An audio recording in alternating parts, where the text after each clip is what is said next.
हरे कृष्णा। तो चलिए आज मैं आप सभी को सुनाती हूँ पुत्रदा एकादशी व्रत कथा, जिसको कि पौष मास की वैकुंठ एकादशी के नाम से भी जाना जाता है।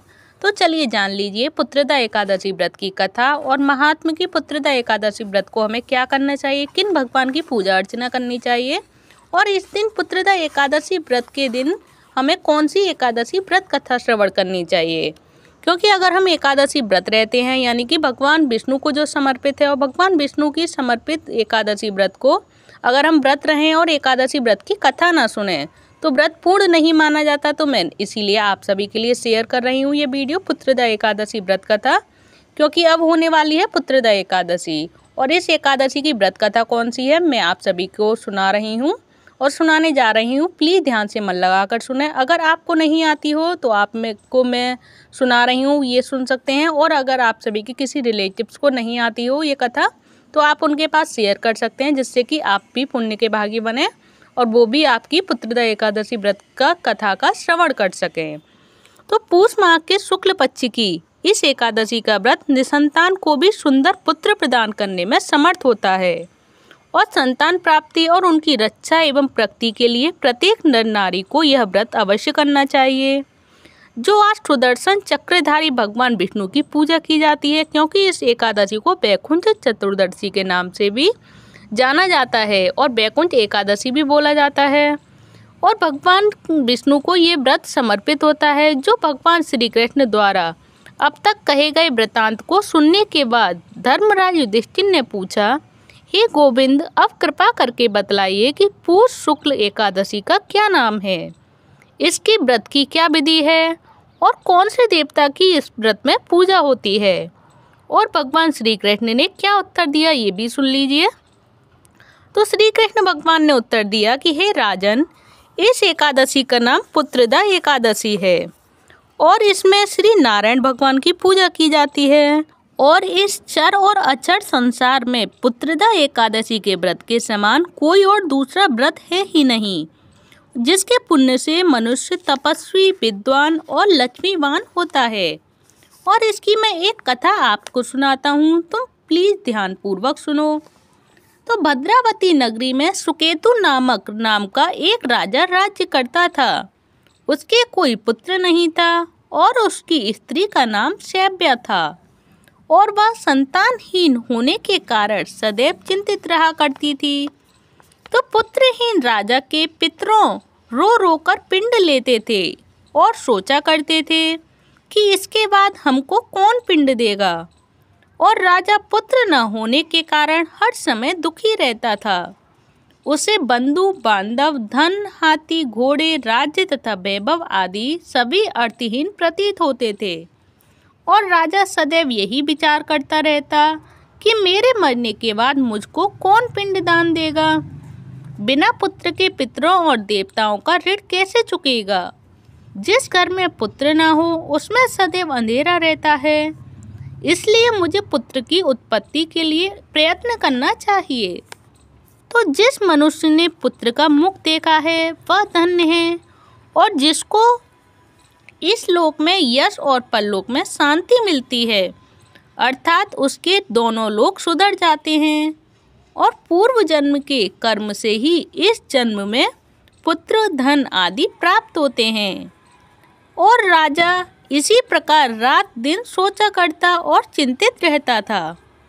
तो राजा ने अपने शरीर को त्याग देने का विचार भी किया, परंतु आत्मघात को महान पाप समझकर उसने ऐसा नहीं किया।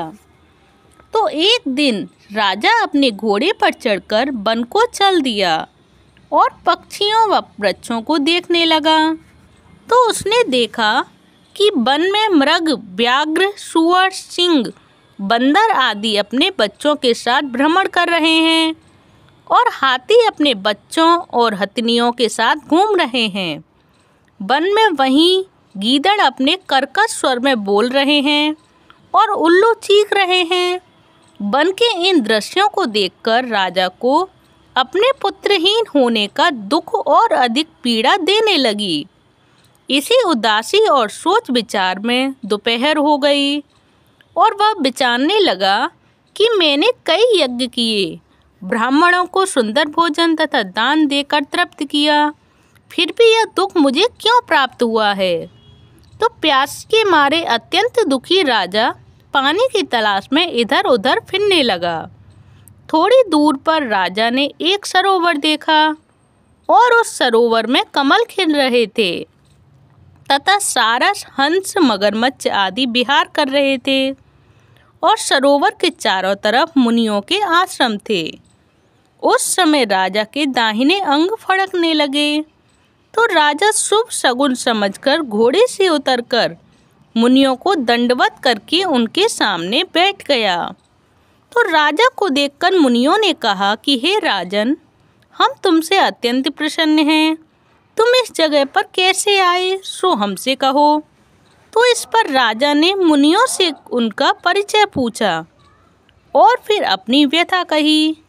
तो मुनि बोले कि हे राजन, पुत्र की इच्छा करने वाले को उत्तम संतान देने वाली पुत्रदा एकादशी है।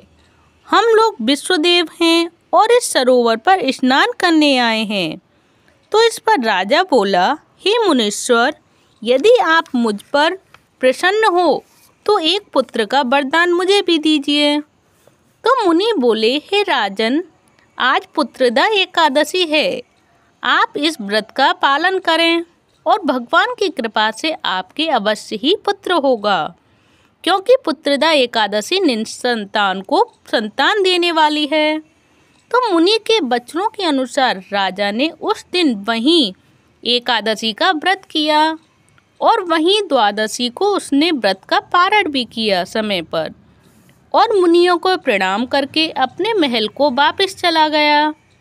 उसी मास रानी ने गर्भ धारण किया और 9वें मास में उसके एक उत्तम पुत्र प्राप्त हुआ, जो बड़ा होकर अत्यंत वीर, यशस्वी और प्रजापालक चक्रवर्ती सम्राट बना। तो भगवान श्री कृष्ण बोले कि हे राजन, पुत्र प्राप्ति के लिए पुत्रदा एकादशी का व्रत करना आवश्यक होता है, और इस पुत्रदा एकादशी के समान कोई दूसरा व्रत नहीं है पुत्र प्राप्ति हेतु। और इस व्रत के करने वाले यशस्वी और पितृभक्त पुत्र तो पाते ही हैं। इसके महात्मा का श्रवण करने मात्र से ही मनुष्य सुंदर संतान और मोक्ष की प्राप्ति भी करते हैं।